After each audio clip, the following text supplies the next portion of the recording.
Hey guys, in this video, I will show you how to install Cursor AI on Windows or Mac. Alright, let's begin. So, the first thing that you want to do is open up your web browser.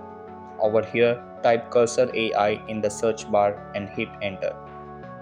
Then, click on the official Cursor AI website from the search results. After that, look for the download for Windows button and click it.